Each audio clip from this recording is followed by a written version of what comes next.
Ата-ана үшін ең ауыр жағдайдың бірі баласының өзін сыйламауы. Сыйламау әртүрлі түрде көрінеді: сөз қайтару, тыңдамау, ашулану, дөрекі сөйлеу, немесе тіпті ата-ананы менсінбеу. Мұндай сәттерде көбіміз бірден ұрысқа жүгінеміз. Бірақ бұл мәселені шешпейді, қайта тереңдетуі мүмкін. Сол үшін төмендегі кеңестерге назар аударған жөн. Әрбір баланың мінез-құлқының артында бір себеп жатады. Ол өзін естімей жүргендей сезінуі мүмкін, махаббат жетіспеуі мүмкін, немесе сыртқы орта, достар, мектеп, әлеуметтік желі әсер етуі мүмкін. Неге мені сыйламайды деп ренжімей, осы мінезінің түпкі себебі не деп ойлаған дұрыс. Баладан сыйластық күтпес бұрын ата-ана өзі сыйластықты бірінші көрсетуі қажет. Баланың алдында өзге адамдарға, жұбайыңызға, туыстарға, көршілерге қалай сөйлейтініңізді ойлаңыз. Бала ата-анасының ісінен үйренеді.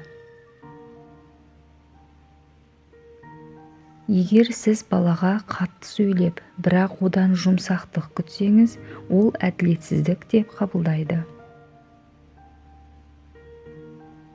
Көп ата-ана баласын тек тыңдатып үйретеді, бірақ өзі тыңдауға дайын болмайды. Баланың шағымына, пікірі мен сезіміне құлақ асу сыйластықтың ең мықты жолы. Оған "мен сені түсінгім келеді" деген сөзді жиі айту керек. Баланы қорқытып, ұрысып тәрбиелеу тек уақытша әсер береді, бірақ ол ұзаққа бармайды. Ұрыссам ол өзгереді деген ой қате. Бала ұрысқан сайын жүрегі суиды. Оның орнына түсіндіру, мысал келтіру, өз сезіміңді айту тиімді. Сен қатты дауыс көтергенде менің жүрегім ауырады деген секілді. Кейде бала сыйламайтынның басты себебі оған жеткілікті уақыт бөлінбегенінде. Қанша ата-ана баласына тек ақша, киім, тамақ берсе жеткілікті деп ойлайды. Бірақ балаға эмоционалды жақындық керек. Онымен бірге ойнау, қыдыру, әңгімелесу сыйластықты қайтарады. Егер бала үнемі шектен шықса, оған нақты ережелер керек. Бірақ ережені айқаймен емес, сабырмен жеткізіңіз. Мысалы, біз үйде бір-бірімізге дауыс көтермейміз деген сияқты. Ашуланғанда үндемей тұруды үйреніңіз. Баланың дөрекі сөзіне бірден жауап қайтармай, тынышталып алған дұрыс.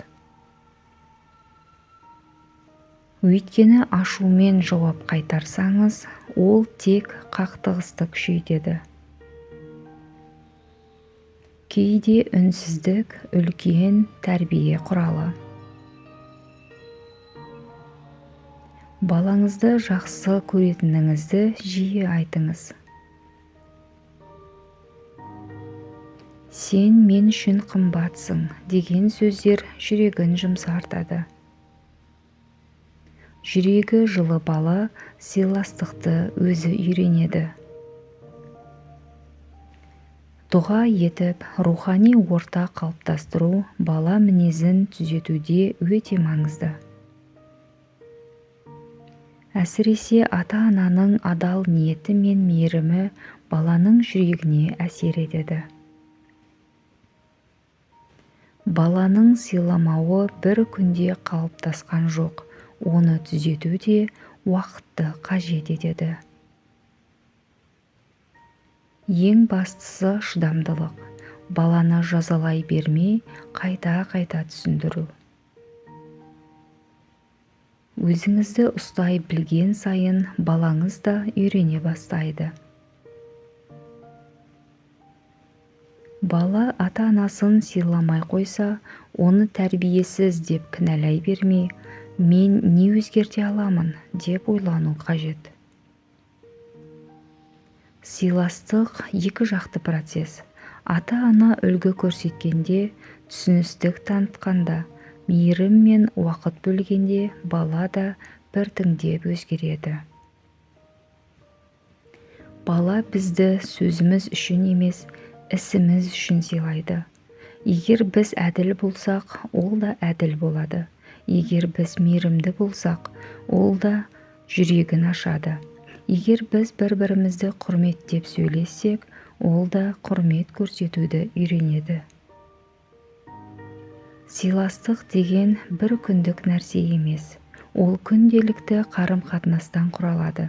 Әрбір жылы сөз, әрбір жұмсақ көзқарас баланың жүрегіне іргетас болып қалады. Балаңызға қарап күліңіз, оны тыңдаңыз, қателессе кешіріңіз, дұрыс істесе мақтаңыз. Сонда ғана ол сізді жүрекпен сыйлай бастайды. Арнама тіркеліп алыңыз.